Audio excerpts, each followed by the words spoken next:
this in a while, so I am quite excited.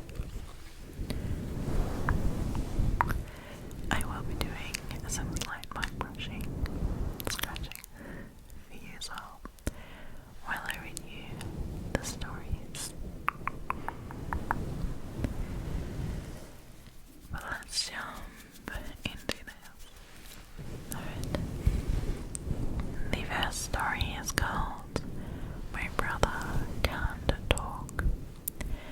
My little brother Aiden was 4 when we found out he'd never be able to talk. I could tell my mum was always concerned, but the panic only really set in when Aiden turned 3. She could take him to every doctor in the country, and not a single person had an answer for her. There was nothing medical about it. He just didn't talk. He never cried when he was a baby, even when he was born. He never looked like he wanted to say anything, and he only opened his mouth when he had to eat. Aiden wasn't shy. He would make eye contact, and he would watch you even if you weren't looking. My mom decided to homeschool Aiden until he could speak, and my dad didn't really have an option.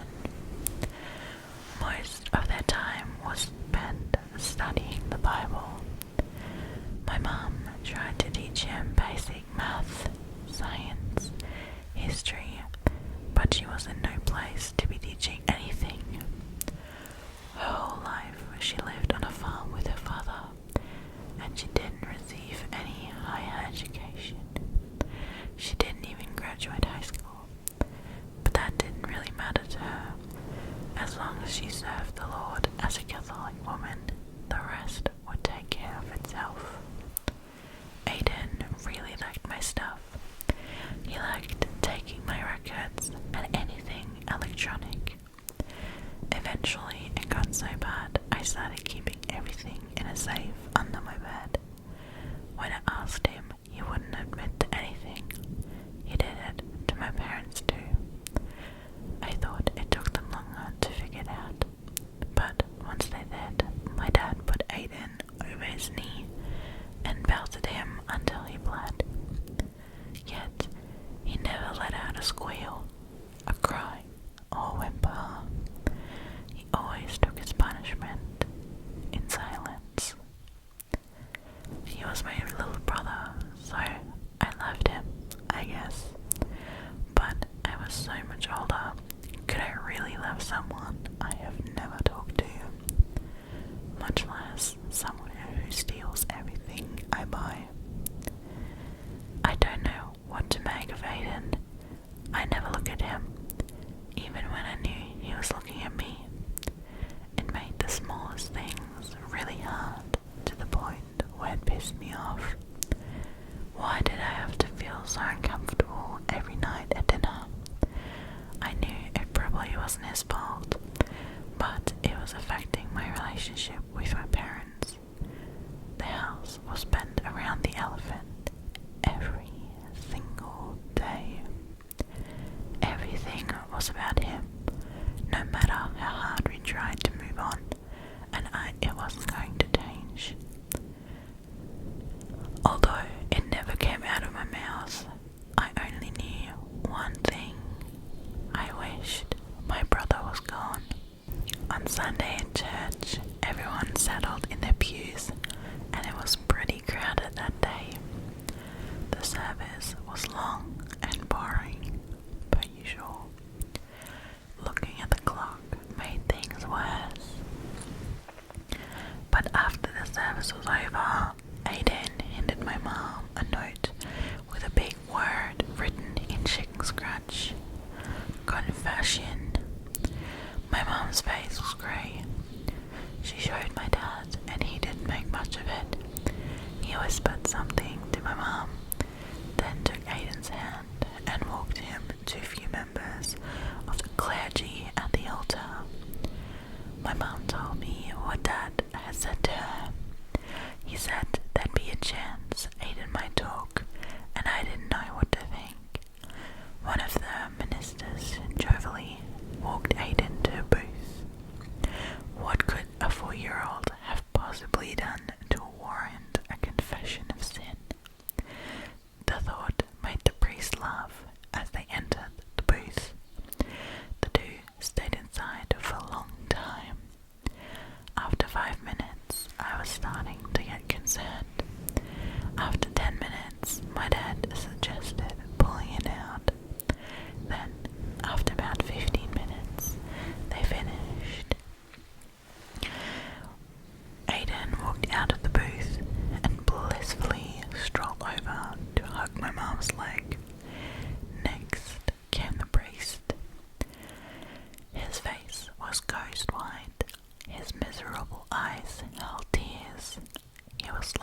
watched as he rejoined the clergy, and I saw the man address him, but he wouldn't respond. He couldn't talk. Story number 2 is called My Friend's Ex-Girl Knows Something We Don't. This is one of the most terrifying things that I've ever experienced, and I really want the world to hear. I thought, this is my chance. I had a roommate a few years ago from Spain that we lived together with for some time. He had an ex-girl of a few years back in his country that broke up because he left. They kept connections here and there, but nothing much. One night, when I got back to our apartment, he was on the phone with her, and she apparently had a dream of him dying in a car accident. We both laughed and said it's nothing.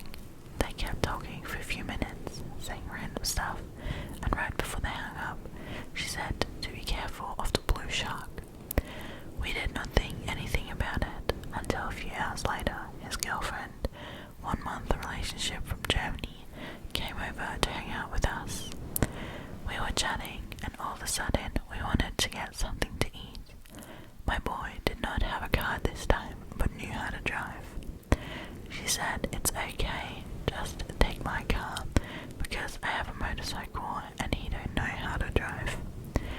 She went in the door to grab her keys and tossed them to him. The moment we saw them, we went cold. There was a blue shark on the keys. We did not say anything for 5 minutes straight, and just decided not to get food this day. It still creeps me out to this day, because we know the girls had 0 connections and knew nothing about the existence of one another. The next story is called Maisie's Kisses. Maisie's Kisses. Kisses. Maisie realized her kisses kill when she was about 10. She was at the playground with her friend Henry. They ran over to the seesaw together, holding hands for some reason. And then, by the seesaw, Henry leaned over and kissed her fully on the lips before letting go of her hand and jumping on the seat. Maisie stood still for a moment, confused, then ran to the other side, raised her arms, gripped the seat, pulled it down, and jumped on.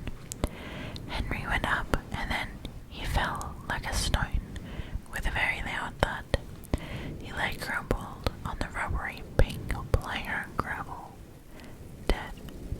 They say it was a random heart failure, but Maisie knew better. After that, she avoided boys. Boys didn't like that, especially as she was a pretty little thing with soft, curvy lips. And the more she avoided them, the more they tried to kiss her. There was Jerry, who cornered her in the school cloakroom and kissed her with a loud, smacking sound. She wriggled out of his grasp and dashed out, only to hear once again that loud thud. She knew before she turned around that he was dead, laying lifelessly among the stinky Snickers littering the floor.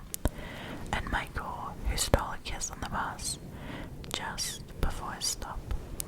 He remained alive long enough to reach the door and then tumbled out head first onto the pavement below.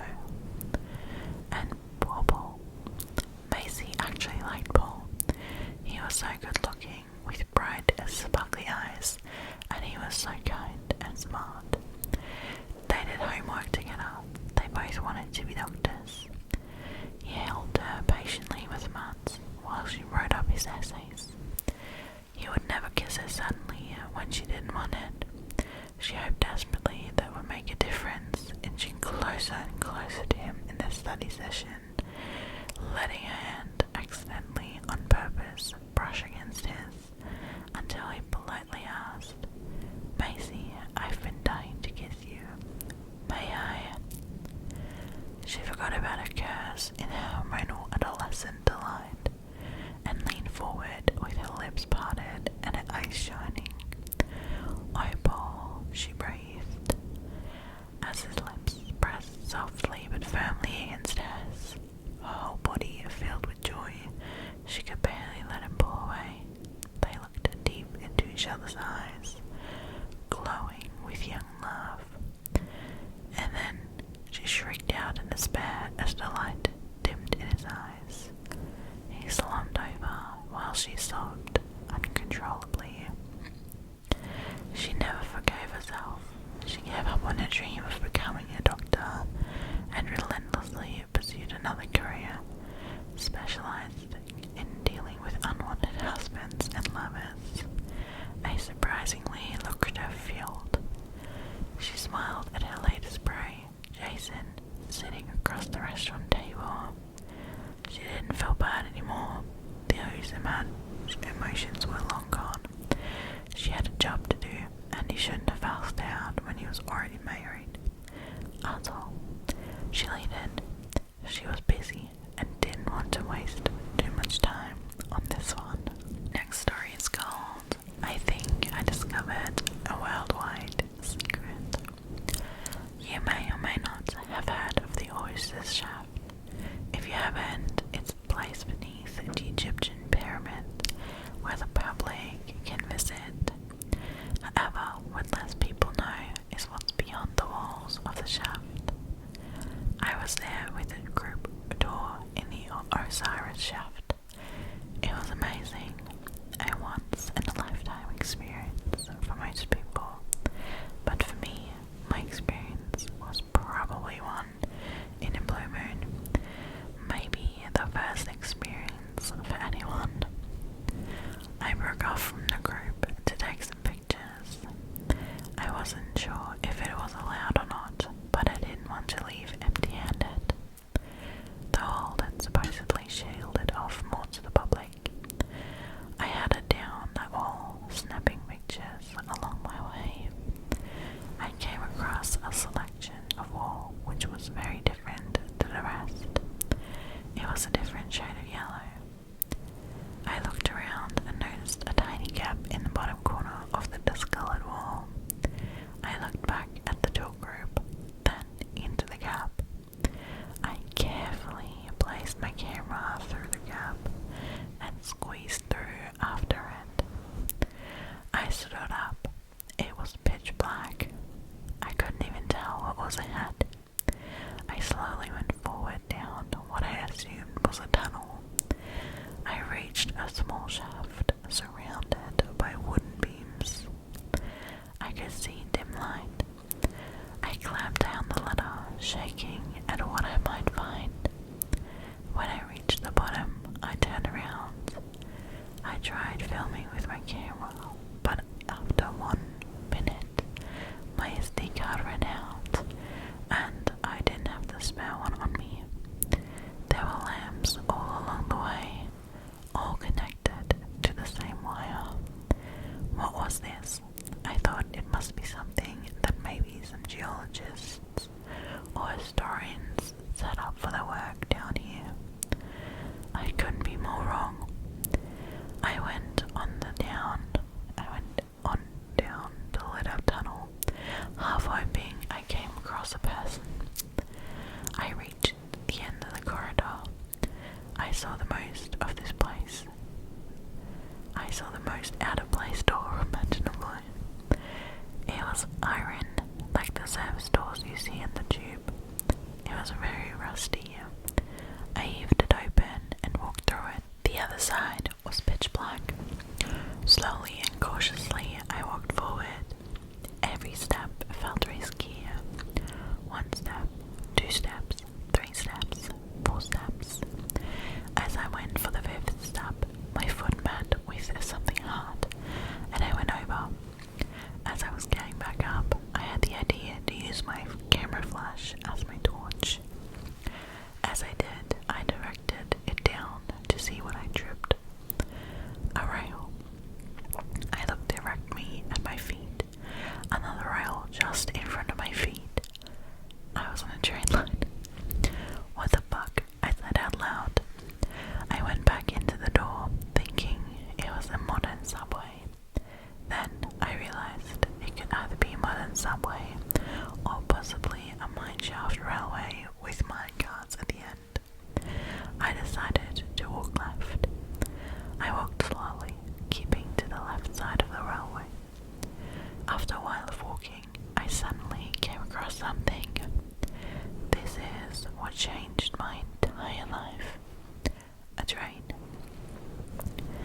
wasn't moving.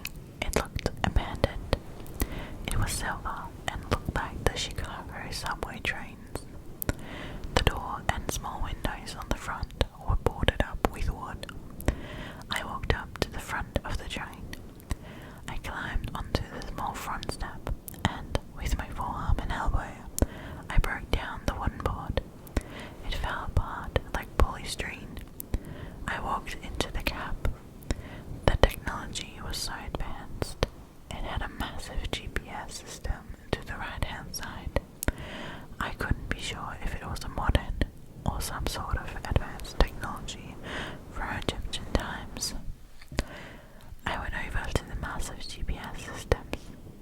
It was a map that looked like a globe. What I assume were stations marked on the GPS were all in hieroglyphics. What the hell had I discovered? I busted the next wooden board that led from the cab into the rest of the train. The carriages were so different on the inside. The decoration down walls above and below these windows was amazing. There were pictures of pharaohs in all the seats, and they appeared every 2 meters or 2 along the wall. In my mind, I still couldn't escape what I was seeing. This is history that was widely covered up. But why? I carried on down the train. The doors were even decorated too. I eventually found a missing door and jumped through that. I walked the way I was walking before, on the left of the train. Suddenly, I reached a station. It was so different to the kind of things we had. The layout was similar, somewhat, to tube stations. There was one railway, then a walk between the other platform, where there was the railway going to the other direction. The station seemed abandoned for sure, but was this an old part of a still new station? I went up a set of stairs, which were decorated with the same design again. I reached the top as I walked out. I reached the top and it walled off. That completely sealed it. However, it didn't stop me hearing the faint voices on the other side. Wherever I was, a certain life form lived here. Humans, possibly. Alien forms, equally possible. I backed up, down the stairs, and jumped onto the same railways as I hit the one before. I had to keep exploring. On my way to the next station, I came across another train, but it passed by. Suddenly, I came out of the confined tunnel. The tracks stopped dead as I did. I can never forget what I saw. There was an active transit system going in and out of this huge structure. It was insanely tall and wide. It had stairs leading up. It had Egyptian patterns carved into it. It was taller than any pyramid. Suddenly, I was hit with a crippling feeling of being watched by lots of other, life forms. This definitely wasn't human. The feeling grew, so I turned and legged it back down the tunnel. I could hear something behind me.